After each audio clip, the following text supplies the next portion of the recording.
So basically, this is what I do. Some days when I have the strength, it's not every day that I have the strength. Like I said, when I have the strength, I come out and I wipe my head clean of all the nonsense that's going on. I just wipe my head clean. That's what I do basically. That's what I do majorly. I come out and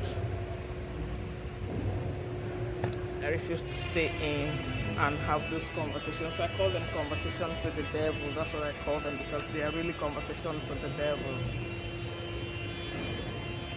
The devil comes to tell me stories. So when I've always heard battlefield of the mind, but I never really understood what it meant. I'm on my way out. I'm leaving to go back into the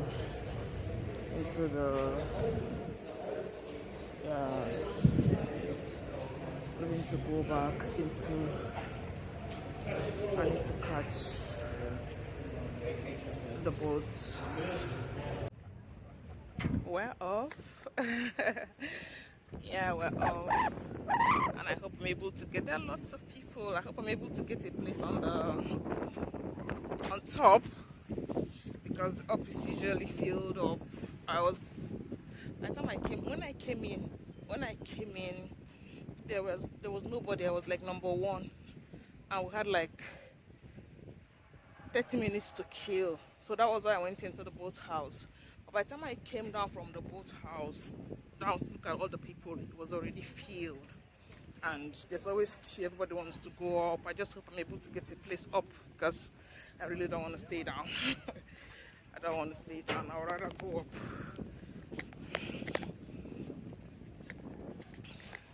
So the name of our boat is called Ali Cat.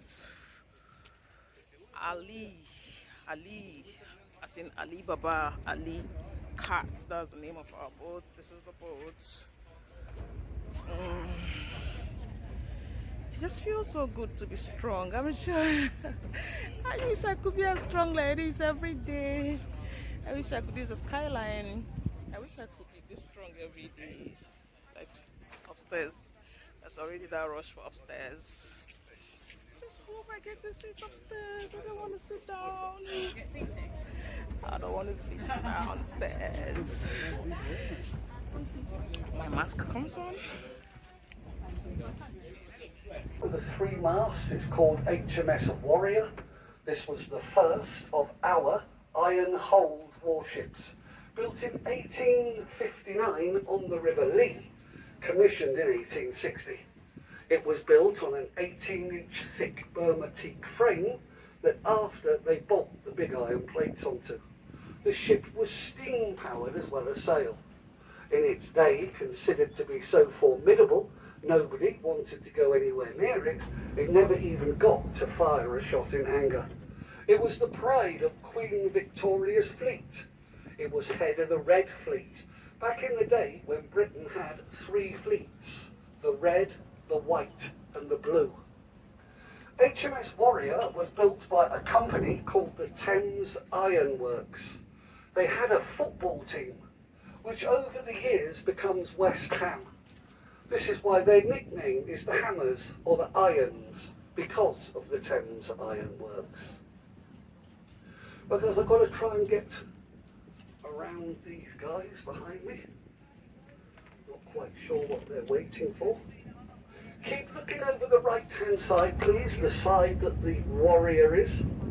For the first half of the Harbour tour, everything we're going to look at and talk about is over the right-hand side.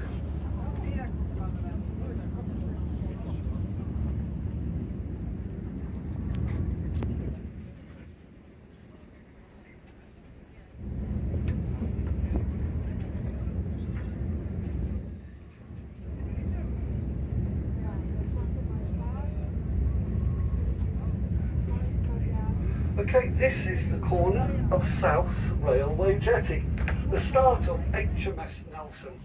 3.5 miles of continuous quay operated by the Navy. The red brick building here with the stone tower is Semaphore Tower, home to the King's Harbour Masters, who we call KHM for short. They have total control of every vessel's movement in and around this port, from the smallest workboat right up to the largest of the cross-channel ferries. They are always watching with radar and CCTV, and they have Ministry of Defence police who patrol 24 hours a day. The blue building was the waiting room of a Victorian railway station. It was the end of the line for the troop trains, the supply trains, and now and again, the very occasional royal train stopped here. Now we got an American ship in the port today. She's called the Bruce C. Heeson, named after a American oceanographer who apparently back in the 1950s, along with a female colleague, they discovered a very deep water trench in the North Atlantic. So this hydrographic survey vessel is named after the oceanographer. Now, I don't know why they're putting all their decorations up. Is it for a party, or is it, 4th of July is not for a little while yet. But it looks like they're going to be having a little party on board. Now, she's tied up at Victory Jetty, so she's totally blocking the view of HMS Victory. But not to worry, we will talk about HMS Victory on the way back.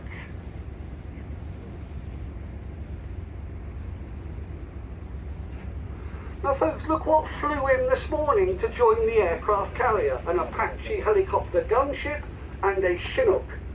Very shortly the aircraft carrier will be leaving for a 6-month-long deployment.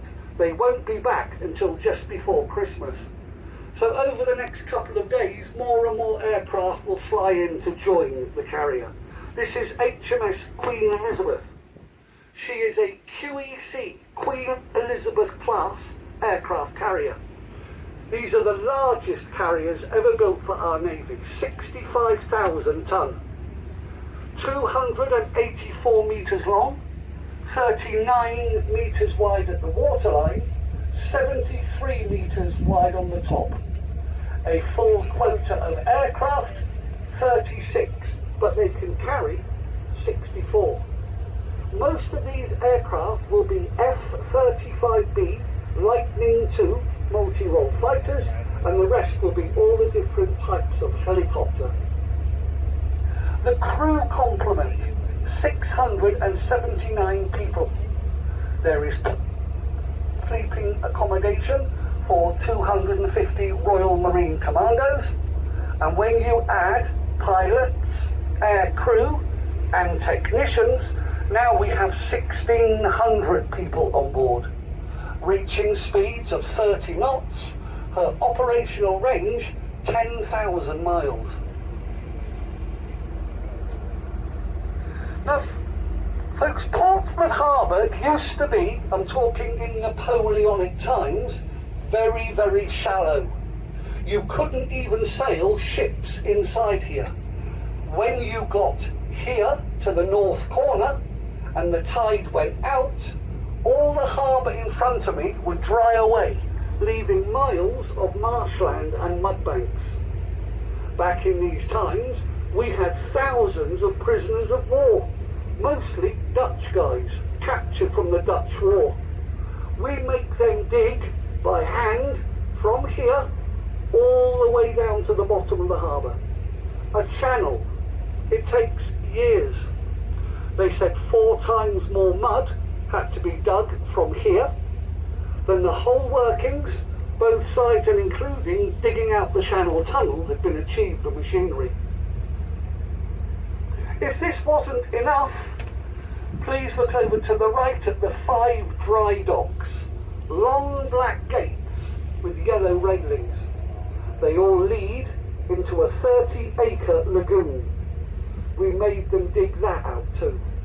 When they finish over there, they line the floor with bricks. They let the water flow back in. You can keep it high tide back there, even when it's low water outside here. Now folks, Patrol boat number 281 is warship Tyne, named after the River Tyne. And on the other side of that ship is her sister ship, warship 7, named after the River Severn. The only one missing is warship Mersey. Now these guys used to be fisheries protection vessels. Fisheries protection does not come underneath the Navy anymore. It has been handed to a civilian body. So these boats are now British offshore patrol ships. Now the vessel over to the right of me, that has no name, no number, was decommissioned 12 years ago. It was called the Diligence. It was commandeered into the Navy to help with the Falklands War, and it proved so useful they were still using it up to 12 years ago. They called it the Land Rover of the Sea because it could go anywhere and do anything. Now, throughout the 80s, 90s and early 2000s, wherever there was war, this ship wasn't far from it. The Americans always asked the British, send this ship too. Now, I've got a feeling it was probably used a lot for special forces, that type of thing. Very, very popular ship, the Diligence. Sadly, it's been sold to the scrapyard in Turkey, and it will be ripped apart for the metal. Now we're just coming up to destroyer number 34, HMS Diamond, a daring class type 45 destroyer. We have 6 of them. They end up costing £1 billion each, built in a so-called stealth-like mode. The role of the ship, air defence.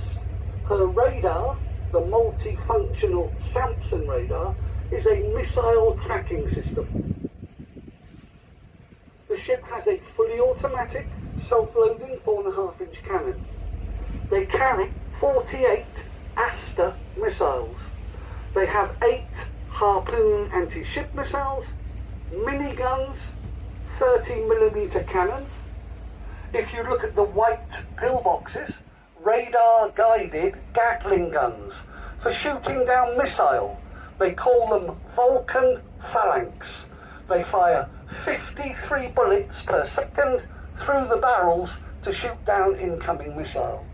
On the back of the ship you can land even the big double-bladed Chinook helicopters, reaching speeds of 34 knots. That's good for a destroyer. We have 2 frigates in the port, submarine hunters, look. Frigate 78, HMS Kent, and in front, Frigate 234, the Iron Duke. They are Duke class Type 23s. They started building them mid-80s up until the mid-90s. Yes, they are submarine hunters, but they don't just go looking for submarines 24 hours a day. These ships have been involved in every theatre of operation you can throw at them. They've had great success at anti-bombs around the world. Same level of success looking for the drug runners. There's a big humanitarian side of things to these ships. Over the years, the number of times they have been asked to alter course, head to islands or countries devastated by natural disasters, these frigates get there quickly. They get first aid teams ashore, set up forward operations bases till the main help arrives. Now folks, look at the condition of frigate number 78. Now look at the condition of frigate 234. Frigate 234 has just finished a 2-year-long refit. They took that ship out of service, put it in a dry dock, and they've been through it inside out, top to bottom. They shouldn't have to do anything to that ship majorly for another 5 years.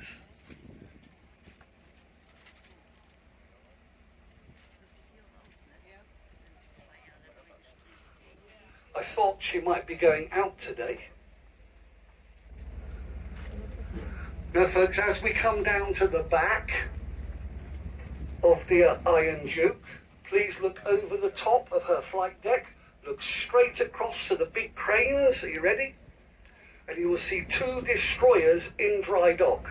HMS Daring, HMS Dragon. They are having new generators, a strip down and rebuild of the missile tracking systems, and upgrades to the missile silo.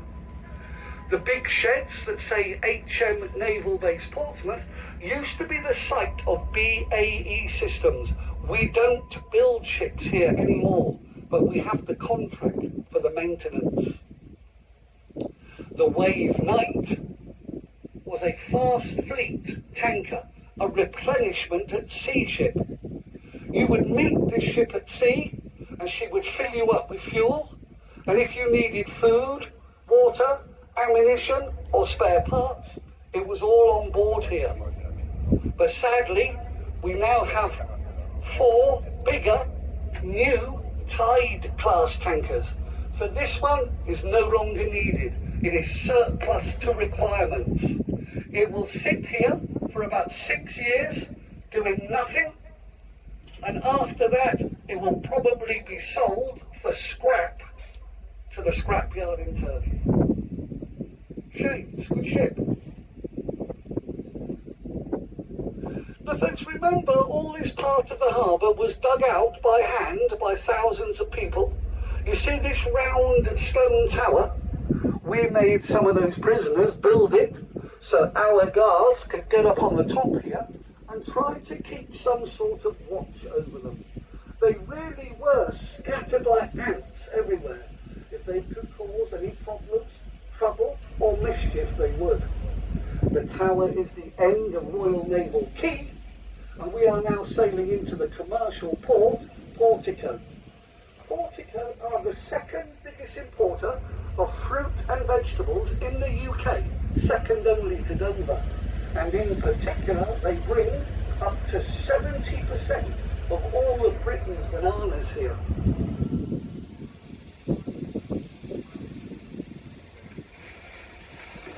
Well folks, I've been coming to this harbour daily for years and years and years, and I have never seen this up until the last 6 months. Let me show you.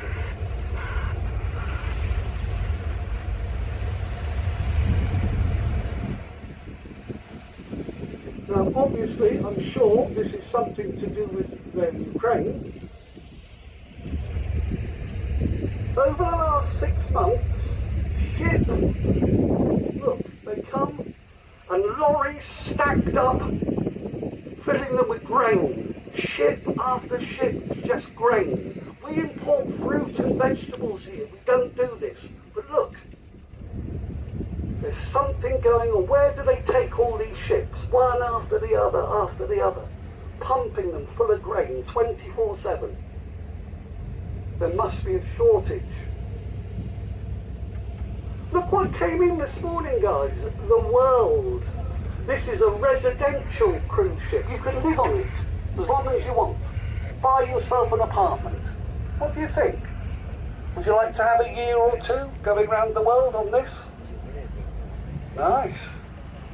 We are fully booked with cruise ships for the next 2 years. We are the second busiest ferry port in the UK, second only to Dover. Most of the ships coming here are Brittany ferries. Let me show you. Now the Bretagne, over to the right, she came in last night at 6 o'clock. Now normally she would leave again about 9 o'clock for her 10-hour crossing to San Malo. But for some reason, she stayed all day. So maybe they're doing safety certification, checking the whole ship out today. I don't know. But this is very unusual.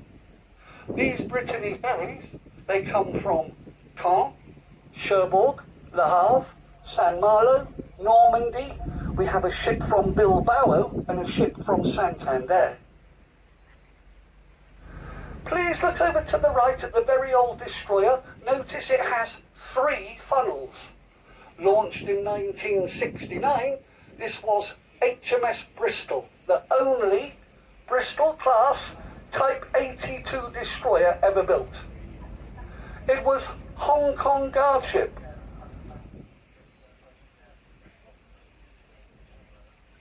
It was Hong Kong guard ship for a little while, escort destroyer to the aircraft carriers during the Falklands War.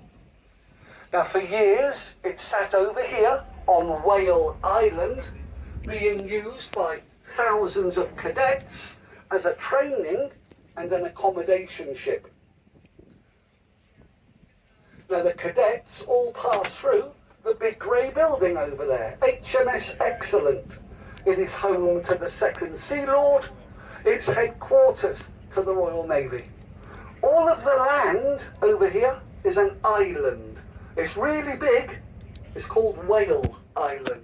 By prisoners, the island is all of the mud and dirt they dug out, dumped here. It took years.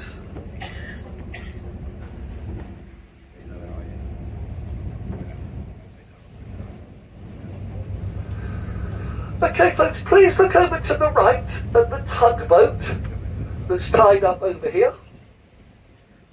And in front of the tugboat is another little boat with a red funnel as well.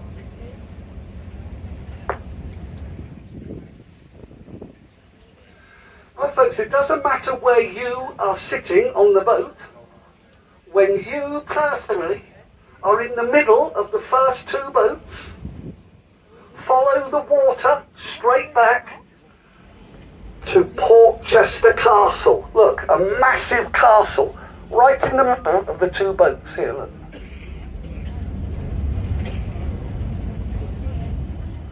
It was a Roman fortress. Those walls were built first in 285 AD. Years later, the Saxons are here. It is the only thing keeping those guys alive from Viking attack. Years later, the Normans have it.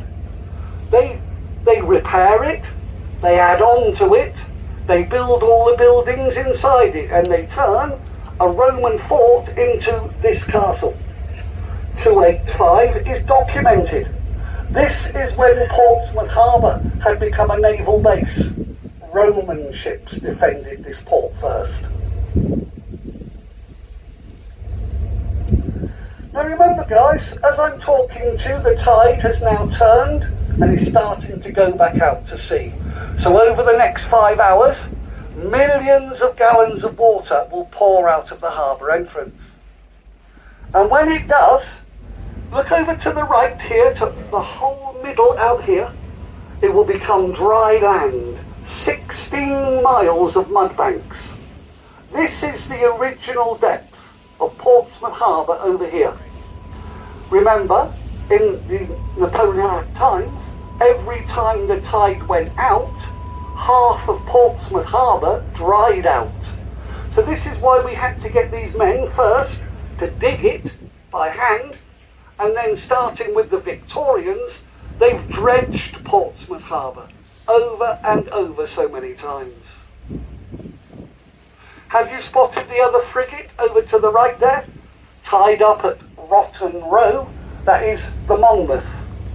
When she came back from the Gulf 2 years ago, they took her out of service and they put her up for sale. And it looked like Greece were going to buy the ship. But at the last moment, they changed their mind and they buy a French ship. So the Navy say, okay, strip the ship of anything that can be used elsewhere, and it has been sold for scrap. Now this set of grey cranes is known as UHAF, the Upper Harbour Ammunition Facility. Now can you see the ammo barges? They are jet black with a red stripe. This is where they lift missile, torpedo, ammunition onto the ships over here, safely, where it interferes with nobody else in the port. It's always been done like this, for safety. If you want photographs of the aircraft carrier, this is the best angle. I will go out into the middle of the channel so you can get photographs of the aircraft on board the carrier too. Now folks, I did hear a radio message few minutes ago, and I'm hoping that you're going to get to see this ship. It is a state-of-the-art ship that it's on trial, it's being tested. It incorporates all the latest technologies, including AI, and I'm hoping we will see her come through that harbour entrance soon. So, please look across the other side of the harbour where, covered in green trees and bushes, is a little island. Now, officially, the island is Burrow Island. If you ask any of the local people, this is Rat Island. For a short time, this is where they were dumping the dead bodies of prisoners who had died digging out the harbour into a pit over here, until it's totally overrun with black rats eating the corpses. The local people were terrified. They feared the return of the plague. They commissioned the Navy to clean up the island. During the Second World War, hidden in amongst the bushes over here, were homing pigeon lofts. These little pigeons carried messages back over the English Channel from France, working in particular for the SOE. Please look across to the back of the aircraft carrier, and we're looking out for HMS Victory. It'll be on the other side of that grey ship they put there. Right, guys. HMS Victory, as I've said, is covered in scaffold and plastic because they've just started. Over the next 5 years, they will remove, plank by plank, every single outside timber from around the ship right back to the main frame and replace it with new oak. This is a total restoration of the Victory.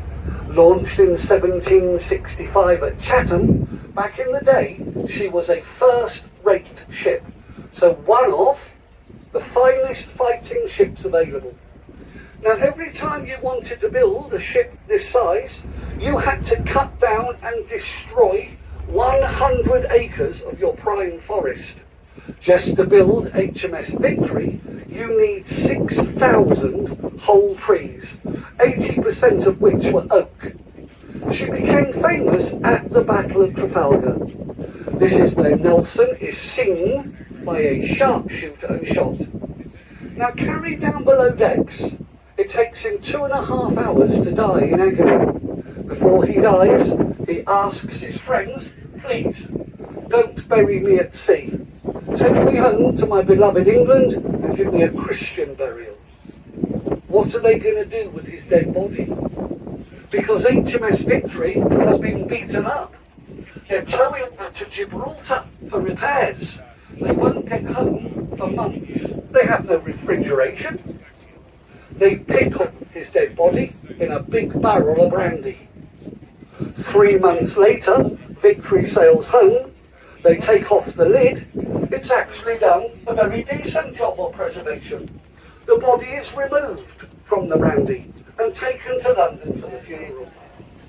Now, folks, back in those days, do you know how much a whole barrel of brandy cost? Not going to waste one little drop, the officers and crew decide we shall have a little drink in memory of our fallen comrade. It doesn't take much imagination to guess from where. They said on the day that everybody on board the ship comments on its full-bodied flavour.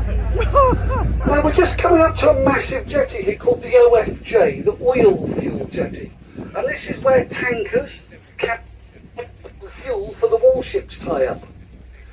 The fuel is pumped out of the tanker along this pipeline to the storage tanks ashore.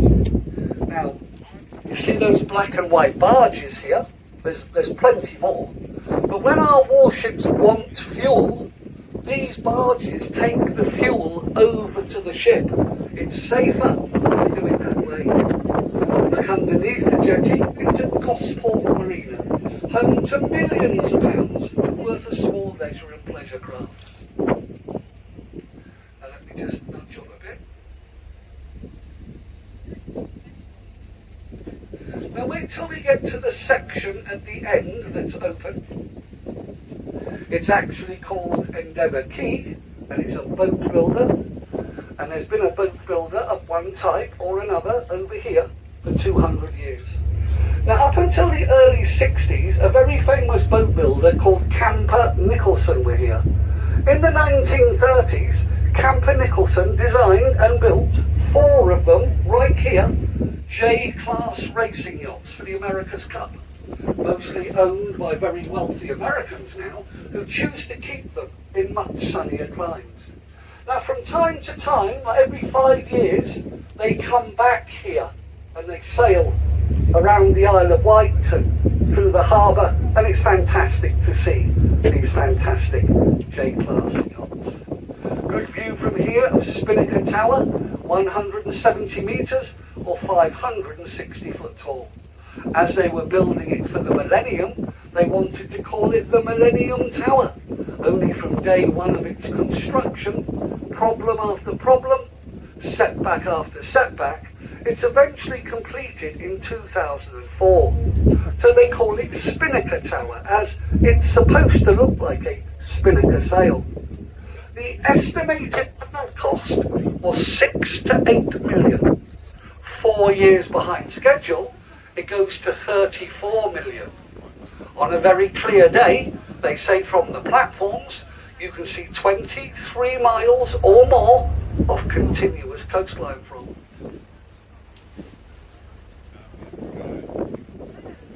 Right guys, here comes that ship. I'll go slow and I'll cross the harbour slow, hoping that she'll get closer. Now, look over to the right, please, to Hasler Creek. Hasler Creek here was HMS Dolphin, the Royal Navy submarine base. The last of the diesel-class submarines. There's actually a submarine. Look over to the right, through the masts. Can you see a huge jet black submarine? There's 2 big grey sheds back there. The submarine is in the middle, high up. It's the Alliance. That's the Royal Navy Submarine Museum at Gosport. Now you can have a tour through that submarine and it's fantastic. Let me get permission to cross the harbour. Okay, it's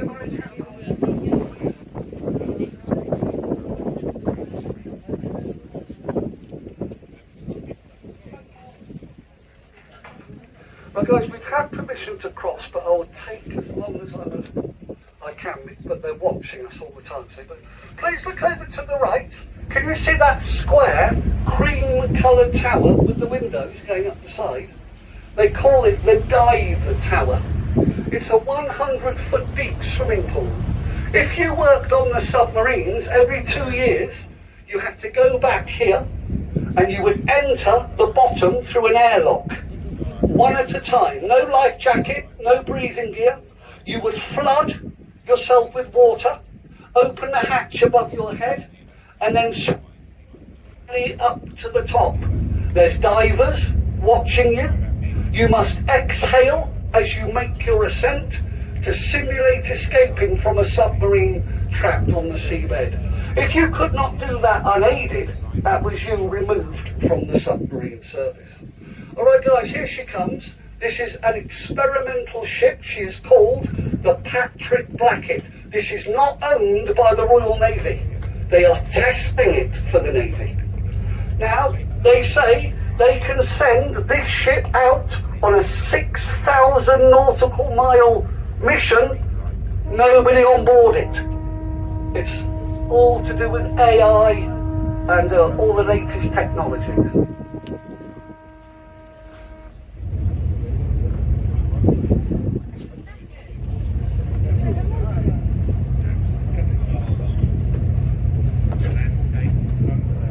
I like to go slow so you can get a better. Now this is Spice Island, steeped in history.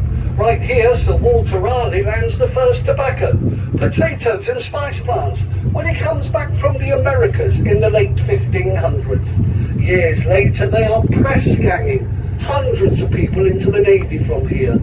Quite a lot of these guys don't come back, because you had to have been really lucky to survive a whole 5 years of service. Alright guys, a very quick call into Gunwharf Quay. This is the shops, the cafes, bars and restaurants. If you want to get off here, you can. Thanks ever so much for coming along with us today. We really hope you've enjoyed our harbour tour. If you did and are so inclined, they do have a little thank you tin, which of course is optional. Take great care stepping off the boat. We're only going to be here about 6 or 7 minutes. So if you would rather end up back at the dockyard, just stay on board the boat with us, please.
Wrong, but at the same time I shouldn't quit.